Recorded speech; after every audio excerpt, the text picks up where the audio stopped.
What's going on, guys? Today we are going to go over everything you need to know about the More Ores Minecraft plugin.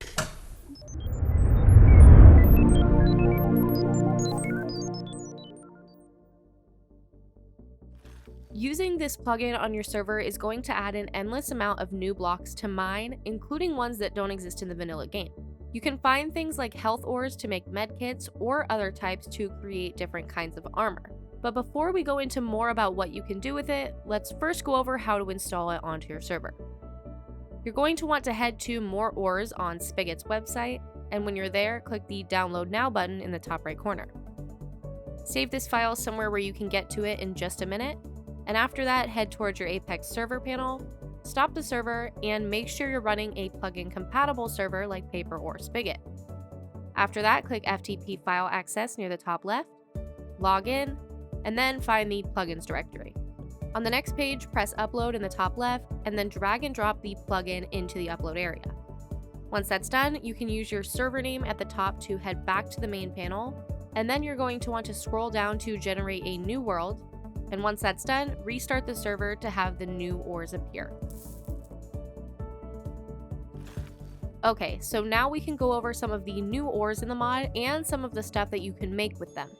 The first thing you're going to want to note is that these ores are mostly found underground instead of on sides of caves. You might have to go digging around to find any, but I promise they're there somewhere.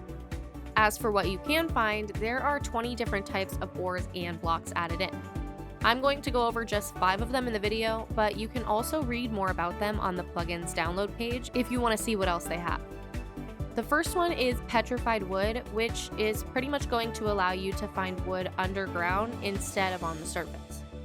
You will have to smelt this ore to get usable items, but it'll come in handy if you run out while you're underground looking for materials. Next is kelp ore, which provides you with a way to get food. You're also going to smelt this block in a furnace, which will give you a new kelp item. You can then cook this item, giving you a source of food while you're underground. My personal favorite is the health ore, which gives you a way to make medkits.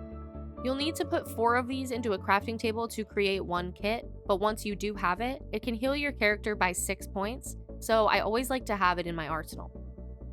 Another one is hardened endstone, which is only going to be available in the end dimension. This is a super unique ore and it's a bit rare, but when you do find it and break it, you're going to get rare items dropped. These could include things like phantom membranes, choker shells, and end crystals. The most important thing to remember is this is only going to drop items if you use a diamond pickaxe to break it, so make sure you have one on hand. And finally, in both dimensions, you can run into ice ores. These blocks can be combined to make ice boots or helmets, giving your character unique abilities. For example, the helmet is going to give you the option to freeze attackers, while the boots are going to give you a way to walk on water. Like I said, with 20 new blocks, there are a lot of new items added in the world. This might include things like the golden medkit, dolphin pants, non-combustible boots, rush pearls, and more. There are a lot of things to experiment with, so I recommend using operator privileges to use the MO menu command to test some of them out and to learn more about them. That's pretty much it for the gameplay, but before we get into configuration, don't forget to like, subscribe, and click that notification bell to stay up to date on all future videos. Here is a list of commands and permissions that you can assign to players if you want them to be able to use certain aspects of the plugin. Of course, for automatic access, you can also just become a server operator to gain the use of all of these commands right away.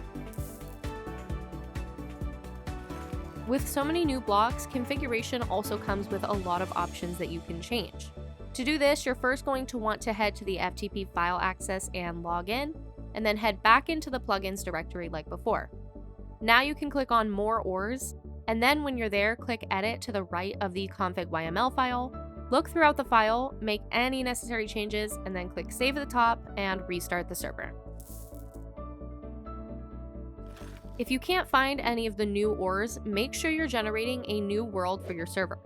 The easiest way to do this is by doing it right after you upload the plugin in the panel, but you can also use the mo generate world command in chat. If you're having trouble configuring the ores, when you're tweaking the plugin's configuration file, make sure to always follow the corresponding format.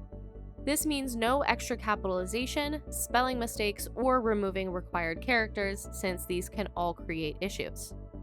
Once you do this, just make sure you're saving the changes at the top before restarting the server. Besides that, there is a quick dive into the world of more ores and what it can do for your server.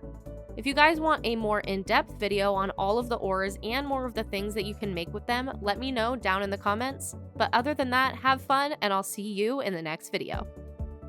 Thanks for watching. If you want to see more great content like this, then subscribe or click these videos. Until next time, gamers.